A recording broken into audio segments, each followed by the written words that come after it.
The near future for Manchester City is perhaps the purse strings will be opened. Pep's free for summer spending spree. The highlights from the British headlines. Mark, I'll start with you. Where do Manchester City begin if they're looking to spend what is being talked about as being 150 million euros?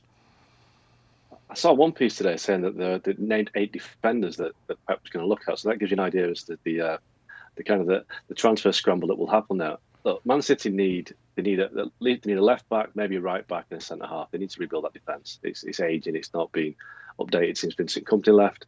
David Silva's moving on, but I think Phil Foden can fill that gap. Sergio Aguero is going to go end of next season. So the team probably does need a couple of younger players, certainly decent defenders who can make a difference. I've seen Koulibaly linked with City, but he's 29. I don't think City are going to spend £75 million on a 29-year-old. So it's obvious where the deficiencies lie.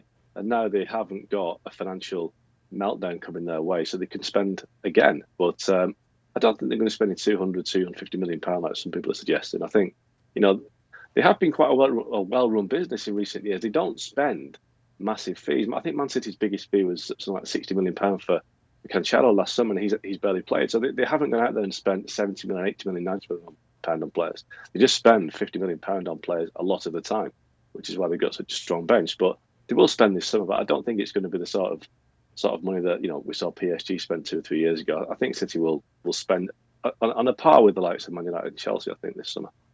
Jules, world-class centre-back, an heir to Fernandinho, another striker. What's priority number one for you for City?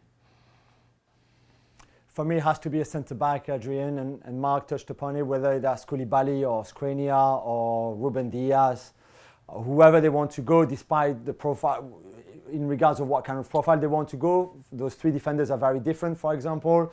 How much money you want, the age of the defender, which is very important. I agree, I think Koulibaly at 29 is a risky one, and you would rather go for someone like Ruben Diaz, for example, if you believe in him, who is much younger, or even Skriniar, despite losing his place at Inter. So I think centre-back has to be the priority. You need someone to play alongside Laporte, and then even maybe another backup centre-back if you think that John Stones could leave the club and that Otamendi really can only be a number 4 at a club like City. So you need a number 2 and a number 3 as centre-backs, the full-backs for sure. And also I think you need a winger to replace Leroy Sané, whether it's a young player like Ferran Torres, for example, who is doing really well at Valencia but lacks a lot of experience and will learn a lot with Guardiola and won't mind being on the bench a lot in the first season or 2 seasons, for example. Or if you go for someone far more established already, that will cost you more money.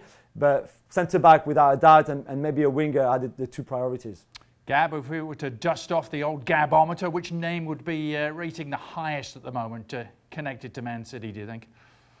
Oh, I'll make it simple. It's Pep Guardiola. Pep Guardiola's contract expires in 2021. I appreciate there's all this money to spend, plus the Sané deal, which I think was a very good deal for Manchester City, given that he only had a year left. But you need to figure out, first and foremost, okay, can we get Pep to extend? He's committed through 2021. Is he going to stick around afterwards? If not, what's the succession plan? Because it's great to go and look at all these players, but you're going to be on the hook for them. And if Pep does decide to leave, and look, he's got a right to go when his contract expires if he so chooses, then you're going to have players that a new manager might want to work with. So you need to sort that out first, and you need to sort out also Kevin De Bruyne. Do you give him a new contract or not? I think everything follows from that. Obviously, central defense, a big issue. Obviously, you also want to figure out whether, Aguero has a year left. Do you move him now, try to get some money back, or do you just accept the fact that he's gonna leave for nothing, and that's going to free you up money and wages? So I think you need to look internally. The reality is if they've got money to spend this summer, it will be a buyer's market, and then you fill in the gaps around that. But it has to start, I think, with the manager. Thanks so much for watching ESPN on YouTube. And for more sports highlights and analysis, be sure to download the ESPN app. And for premium content and live streaming, subscribe to ESPN Plus.